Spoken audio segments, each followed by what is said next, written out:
నమస్తే. కథ వినండికి స్వాగతం. మనం ఈరోజు చేతన్ భగత్ గారు రచించిన 12 జీవితానికి 11 సూత్రాల్లో 5వ సూత్రం చవకబారు వినోదం డోపమైన్ వద్దు అనే విషయాన్ని కొనసాగిద్దాం. డోపమైన్ అనే విషయాన్ని పరిహరించటం ఎలా? మీరు లక్ష్య సాధనపైన దృష్టి పెట్టి పూర్తి నిమగ్నతతో పనిచేసినప్పుడు ఈ చవకబారు డోపమైన్ ప్రభావం నుంచి తప్పించుకోగలుగుతారు. కానీ ఇప్పటికే అది మిమ్మల్ని అంటిపెట్టుకుని ఉంటే దానిని వదిలించుకోవటం ఎలా అనే అంశాన్ని ఆలోచించాలి. మీరు ఆ వ్యసనానికి బానిసమయ్యామని చెప్పుకోవడానికి కూడా ఇష్టపడరు. మీరు దాన్ని పట్టించుకోరు లేదా ఒప్పుకోవటానికి సిగ్గుపడతారు. నేను కూడా అప్పుడప్పుడు ప్రలోభాల బారిన పడుతుంటాను. మీరు ఇలాంటి విషయ వలయంలో చిక్కుకుపోయినప్పుడు ఏమాత్రం సిగ్గుపడకుండా ఆ విషయాన్ని అంగీకరించాలి. మీరు చేస్తున్న పనిలో తీవ్రమైన జవాబుదారీతనాన్ని ప్రదర్శించాలి. దాని నుంచి ప్రయత్నించి బయటపడాలి. ఈ పుస్తకం ప్రధానంగా మీకు సూచించే అంశం ఇదే. మీ ఫోన్ బయటకు తీసి మీ స్క్రీన్ టైప్ యాప్ పరిశీలించండి. అప్పుడు కానీ మీకు ఎన్ని గంటలు పాటు ఫోన్తో గడుపుతున్నారనే విషయం అర్థం కాదు. అంతేకాదు, మీరు ఎక్కువ చూసే యాప్ల సమాచారం కూడా తెలుస్తుంది. మీరు గంటల తరబడి ఇన్స్టాగ్రామ్, యూట్యూబ్లలో మునిగిపోతారా? మీకు సోషల్ మీడియా వ్యసనంగా మారిపోయిందా? అసలు ఈ వారంలో మీరు ఏం తిన్నారో ఒకసారి పరిశీలించుకోండి. మీరు ఆహారానికి, షుగర్కి బానిసై ఉంటారు. వారంలో 3, 5, 7 సార్లు పెద్దలకు మాత్రమే పరిమితమైన సైట్లను చూస్తూ గడుపుతున్నారా? మళ్ళీ అదొక సమస్యగా తయారవుతుంది. కేవలం మందు కొట్టడానికే స్నేహితులను కలవటానికి వెళ్తున్నామని సాకు చెప్తున్నారా? వారంలో 10 నుంచి 15 సార్లు మద్యం సేవిస్తున్నారా? ఇవన్నీ మీ ఎదుగుదలను అడ్డుకుంటాయి. మీరు ఈ చవక వినోదాలకు కత్తెర వేసుకోవాలి. ఇందుకు అత్యుత్తమైన మార్గం చవకబారు వినోదానికి దూరంగా ఉండటం. Dopamine detox. కొద్ది కాలం పాటు, అంటే కనీసం నెల రోజు పాటైనా వాటిని పక్కన పెట్టాలి. ఇందుకు మీరు చేయవలసింది, డ్రగ్స్కి బానిసైన వ్యక్తులు దాని నుంచి బయటపడటానికి ఎలాంటి ప్రణాళికలు ఆచరిస్తారో వాటిని మీరు అనుసరించాలి. వాటి వినియోగాన్ని వారానికి 10 నుంచి 29% వంతున తగ్గించుకునేలా చూడండి. చివరికి చవకబారు డోపమైన్ శూన్య స్థాయికి చేరే వరకు దానిని కొనసాగించాలి. ధూమపానం చేసేవాళ్ళు, తాగుబోతులు లేదా ఇతర వ్యసనాలు బారిన పడినవారు ఒకేసారి దానిని మానేయాలని ప్రయత్నాలు మొదలు పెడతారు. ఇది విజయవంతం కావటం చాలా కష్టమవుతుంది. ఉపసంహరణ లక్షణాలను ఎదుర్కోవటానికి చాలా మానసికమైన దృఢత్వం అవసరం అవుతుంది. కానీ పరిస్థితులు మెరుగుపడతాయి. ఇందుకు నేను పూచీ ఇస్తున్నాను. 1 లేదా 2 రోజులు ఫోన్ ఉపయోగించకుండా ఉండటానికి ప్రయత్నించండి. భయంకరంగా అనిపిస్తోందా? ఏదైనా క్రమంగా తగ్గించుకోవడం మంచిది. విపరీతమైన ఆహారం, ఆల్కహాల్, అశ్లీల దృశ్యాలు, పొగ తాగటం, వీటి విషయంలో ఎవరైనా డాక్టర్ను లేదా వ్యసనాలకు చికిత్స చేసే వాళ్లను సంప్రదించండి. మొత్తం మీద కనీసం 30 రోజులు వాటికి దూరంగా ఉండటం అనేది మీ మెదడుకు మంచి ప్రయోజనాన్ని అందిస్తుంది. డోపమైన్ ఎలా పనిచేస్తుంది? వ్యసనాల ప్రభావం ఉచ్చ, దిగువ స్థాయిల్లో ఎలా ఉంటాయనే అంశంపైన పరిశీలన. డోపమైన్ ఎలా పనిచేస్తుందనేది తెలుసుకోవటం చాలా ప్రధానం. స్టాన్ఫోర్డ్ యూనివర్సిటీ రీసెర్చ్ ప్రొఫెసర్ అన్నా లెంబ్కే తన పుస్తకం డోపమైన్ నేషన్లో ఈ అంశం గురించి సవివరంగా తెలిపారు. మనం డోపమైన్ ఉత్పత్తిని ప్రేరేపించే పని చేసినా చెయ్యకపోయినా మన మెదడులో సాధారణ స్థాయిలో డోపమైన్ నిల్వ ఉంటుంది. అది దాని కనీస స్థాయి లేదా ప్రాథమిక స్థాయిగా చెప్పవచ్చు. మనం ఏదైనా ఉల్లాసకరమైన పని చేసినప్పుడు డోపమైన్ పెరుగుతుంది. అది కనీస స్థాయి నుంచి ఎగసి పైకి లేస్తుంది. ఆ తర్వాత తిరిగి మళ్ళీ పూర్వస్థాయికి వచ్చేస్తుంది. ఇక్కడ చెప్పుకోవలసిన విషయం ఏమిటంటే, ఇలా ఉన్నత స్థాయికి చేరిన ప్రతిసారి కొన్ని గంటల తర్వాత అది అంతకు ముందున్న దానికంటే తక్కువ స్థాయికి చేరుతుంది. అంటే డోపమైన్ కనీస స్థాయి నుంచి తగ్గుతుంది. ఉదాహరణకు, నీళ్లు ఉన్న పాత్రను ఒకదానిని ఊహించుకోండి. దానిని అలాగే ఉంచితే అది కనీస మట్టంలో ఉన్నట్లు లెక్క. ఆ నీటిని బాగా అటు ఇటు కదిపితే నీళ్లు అవి పైకి ఉబుకుతాయి. కొన్ని నీళ్లు పైనుంచి కిందకి జారి వృధా అవుతాయి. నీళ్లు నిశ్చల స్థితికి వచ్చిన తర్వాత గమనిస్తే మొదట ఉన్నదానికంటే నీటి మట్టం తగ్గుతుంది. డోపమైన్ కూడా అంతే. తక్కువ స్థాయిలలో డోపమైన్ ఉన్నది అంటే మన మానసిక స్థాయి తక్కువగా ఉన్నట్టు లెక్క. అప్పుడు ఏ పని చేయటానికి మనకు ఉత్సాహం కలగదు. చౌకోబార్ డోపమైన్ను వెంటాడే వారికి అధిక మోతాదులో ఆ పని చేస్తే తప్ప కనీస స్థాయి డోపమైన్ లభించదు. దానితో వాళ్ళు వ్యసనాల ఉచ్చులో చిక్కుకుపోతారు. ఉదాహరణకి, మనం ఏదైనా చక్కెరతో కూడిన ఆహారం స్వీకరించాం, లేదా ఆల్కహాల్ తీసుకున్నాం, లేదా అశ్లీలతో నిండిన ఇన్స్టాగ్రామ్ పోస్టులను ఓ గంట సేపు చూసాం అనుకుందాం. దీని తర్వాత మీ డోపమైన్ స్థాయి కుప్పకూలుతుంది, అధమ స్థాయికి చేరుతుంది.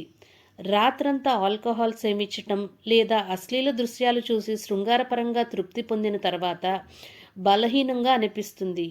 ఏ పని చేయాలన్నా ఆసక్తి కలగదు.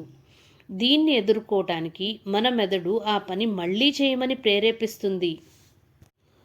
డోపమైన్ స్థాయిని ఉన్నత స్థాయికి చేర్చాలని ఆరాటపడుతుంది. దాంతో మనం ఆ పని మళ్ళీ చేస్తాం, దాన్ని వెంటాడతాం, కొంత ఉల్లాసాన్ని సొంతం చేసుకుంటాం.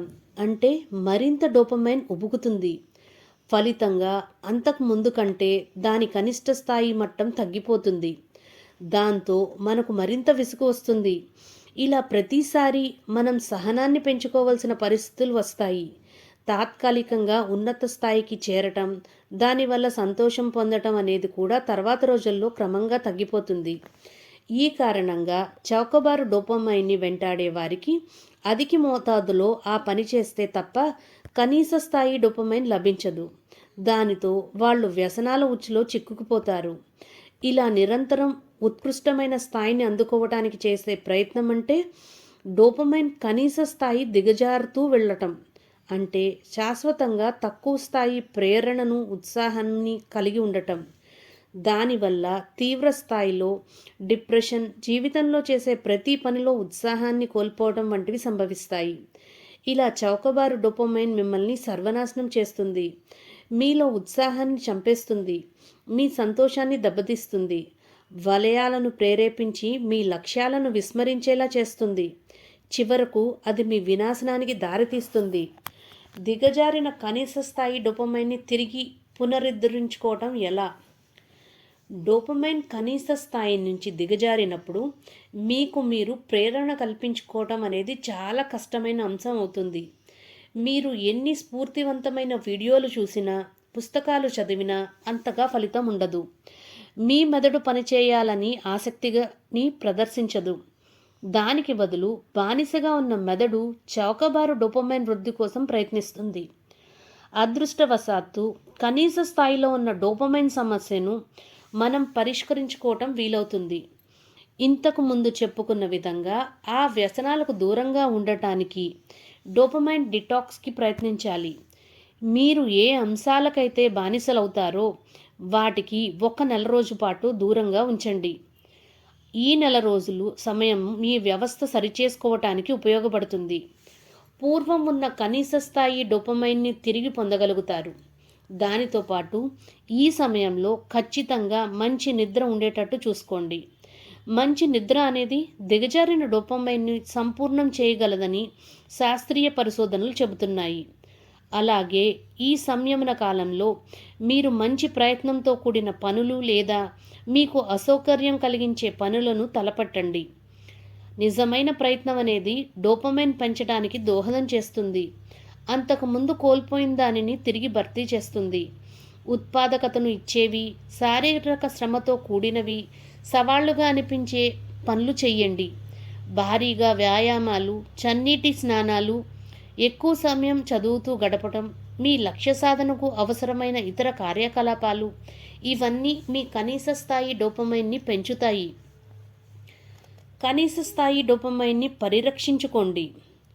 ఒకసారి మీరు డోపమైన్ని తిరిగి భర్తీ చేసుకున్నారంటే దానిని మళ్ళీ దిగజారకుండా పరిరక్షించుకోవటం అనేది చాలా అవసరం. తగినంత ప్రేరణతో మీ లక్ష్య సాధనకు అవసరమైన పనులు చేపట్టాలన్నా, మీ మానసిక స్థితి మెరుగ్గా ఉండాలన్నా డోపమైన్ ఉన్నత స్థాయిలో ఉండాలి. చవకబారు వినోదాన్ని మళ్ళీ మీ జీవితంలోకి ప్రవేశించకుండా చూసుకోండి. ఒకవేళ అనుమతించినా అది పరిమిత స్థాయిలో మాత్రమే ఉండాలి. ఆ విషయం అత్యంత జాగరూకతతో అప్రమత్తతోనూ ప్రదర్శించాలి. చవకబారు డోపమైన్ అనేది మీకు ఎప్పుడూ ప్రధానమైన అంశం కాకూడదు. ఆహారంలో నంజుడు పదార్థం సైడ్ డిష్గా మాత్రమే మిగలాలి. ఉన్నత స్థాయి ఆనందం పొందాలన్నా ఆరాటంలో చవకబారు డోపమైన్ వెంట పరుగులు తీయకండి. నిజానికి అవి చవకైనవి కాదు, చాలా ఖరీదైనవని చెప్పుకోవాలి.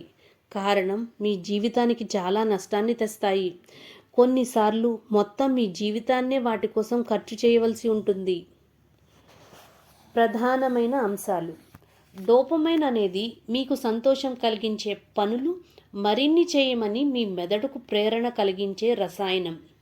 సులువుగా మీరు చేయగలిగే పనులు: ధూమపానం, చిరుతిళ్ళు తినటం, టీవీలో మీకు నచ్చిన సిరీస్ను వరుసగా చూడడం వంటివి వల్ల చౌకబారు డోపమైన్ లభిస్తుంది. చౌకబారు డోపమైన్ మీ మెదడుని గందరగోళానికి లోను చేస్తుంది. అందుకే దానిపైన పరిమితంగానే దృష్టి పెట్టాలి. మీ జీవితానికి అత్యంత ప్రధానమైన అంశాలపైన ఆసక్తి చూపాలి. మీకు ఏదైనా అలవాటు వ్యసనంగా మారుతోంది అనిపించగానే పరిమితం అన్న మాట గుర్తుపెట్టుకోండి. చవకబారు డోపమైన్ స్థానంలో కష్టించి పనిచేయడం ద్వారా వచ్చే డోపమైన్ని భర్తీ చేయండి. లక్ష్యాన్ని నిర్దేశించుకుని సాగించే జీవన విధానం వల్ల చౌకబారు డోపమైన్ బారి నుంచి తప్పించుకోవచ్చు. మీ జీవిత లక్ష్యాలైన శరీర సౌష్ఠవాన్ని మెరుగుపరుచుకోవటం, కొత్త ఉద్యోగ ప్రయత్నాలు చేయటం వంటి వాటిల్లో ఆనందాన్ని కనుగొనండి. మిమ్మల్ని బానిసగా మార్చే చౌకబారు డోపమైన్ ప్రభావం నుంచి తప్పించుకోవాలంటే కనీసం 1 రోజుల పాటు ఆయా వ్యసనాలకు దూరంగా ఉండండి. దానివల్ల మీ డోపమైన్ వ్యవస్థ క్రమబద్ధం అవుతుంది. నా వంక చూడు, నేను పిజ్జా ఆర్డర్ చేశాను, నేను చెప్పాను. నేను నీకు చౌకబార్ డోపమైన్ గురించి చెప్పాను. విరాజ్ నా కోసం తెచ్చిన పిజ్జా బాక్స్ తెరిచాను. విరాజ్ నవ్వాడు. ఇది ఆరోగ్యాన్ని అందించే పిజ్జా. ఇందులో చీజ్ లేదు, బాగా పల్చగా ఉంది. ఇంకా చెప్పాలంటే అసలు ఇది పిజ్జానే కాదు. మీ ఆర్డర్ చూసి దాని ప్రకారం తెచ్చాను, చెప్పాడు విరాజ్. కేవలం బ్రెడ్, దానిపైన టమాటాలు వేసి తెచ్చాను. నిజమే అన్నాను నేను. న్యూ వెల్నెస్ ప్లేస్ నుంచి దానిని తెచ్చాడు. పిజ్జాను ఎంత ఘోరంగా తయారు చేశారో. పిజ్జాలో నుంచి చిన్న ముక్క దుంచుకొని నోట్లో పెట్టుకున్నాను. రుచి పర్వాలేదనిపించి తప్ప గొప్పగా మాత్రం లేదు, బాగానే ఉందనిపించింది. ప్రతి ఒక్కరూ చౌకబార్ డోపమైన్కి బానిస అవుతున్నారు అన్నాడు విరాజ్. నువ్వు చెప్పింది నిజమే. నేను కూడా నువ్విచ్చిన 2 కప్పుల ఐస్ క్రీంలు ఖాళీ చేశాను. ముందు చెప్పినట్టు కొద్ది కొద్దిగా తినలేదు, ఆపుకోలేక మొత్తం లాగించాను. షుగర్ ఉంటే నేను నిగ్రహించుకోవటం కష్టం అన్నాను. నా స్నేహితులు చాలామంది కూడా ఫోన్లకు బానిసలై ఉన్నారు అన్నాడు విరాజ్. ఈ తరం వాళ్లతో వచ్చే సమస్యే ఇది. చిన్న వయసులోనే మీకు ఫోన్లు అందుబాటులోకి వచ్చాయి. మా రోజుల్లో ఇలా లేదు. దానికి తోడు అశ్లీల చిత్రాలు నా స్నేహితులందరూ చూస్తారు. అంతకు మించి ఇంకేం చేస్తాం అంటే విరాజ్ సిగ్గుపడ్డాడు. నవ్వుతో తలాడించాడు. ఏమిటో చెప్పు, నేను అడిగాను. మనకు ఆడ స్నేహితులు ఉండరు. నిజమైన సెక్స్ పొందే అవకాశం లభించదు, కానీ ఆ కోరిక ఉంటుంది. సెక్స్ కోరిక అన్న మాటలను నెమ్మదిగా వాడాడు విరాజ్. ఇలాంటి వారికి పోర్న్ సరైన పరిష్కారం. ఇది కోరికను కొంతవరకు తీరుస్తుందనటంలో సందేహం లేదు. అది కోరికను సంభాళిస్తుంది, కొద్ది సమయం మాత్రమే. ఆ తర్వాత అది ఎలాంటి ప్రేరణ లేకుండా చేస్తుంది. వ్యాయామం చేయటం, ఇతర ప్రాజెక్టుల గురించి ఆలోచించడం, చదువుకోవటం వంటివి సాధ్యం కావు. ఏదో ఒక పిచ్చి తిండి తిని సోమరిగా మంచం మీద పడుకోవాలని అనిపిస్తుంది. ఖచ్చితంగా ఇదంతా డోపమైన్ ప్రభావమే. పాన్ అయిన తర్వాత డోపమైన్ దిగజారుతుంది. ఏదో చిరుతిండి గట్టిగా లాగించి దాన్ని మళ్ళీ పెంచుకునే ప్రయత్నం చేస్తారు. కొంత సమయం అది ఉచ్చస్థితికి చేరుతుంది. తదనంతరం విసుగనిపిస్తుంది. అర్థమైందా? అవును, ఇప్పుడు అర్థమైంది. ఫలితంగా జీవితం అంతా చెత్తగా తయారవుతుంది. నాలాగా భారీ కాయంతో అన్నీ కోల్పోయిన వాళ్ళలా గడపవలసి వస్తుంది. నీ పట్ల నువ్వు అంత కఠినంగా ఉండవలసిన పనేం లేదు విరాజ్. నిజమే, కానీ ఎలాగైనా నేను చౌకబారు డోపమైన్ నుంచి విముక్తి కావాలి. దానిని సంపాదించడం నేర్చుకోవాలి. ఒక ప్రయత్నం ద్వారా నేను సాధించాలి. అది కష్టమైన పనే, కానీ నేను సాధిస్తాను. అద్భుతం. ఇదంతా నువ్వు బాగా తెలుసుకున్నావు. రేపు కలుద్దాం. 6వ సూత్రం గురించి రేపు మాట్లాడుకుందాం.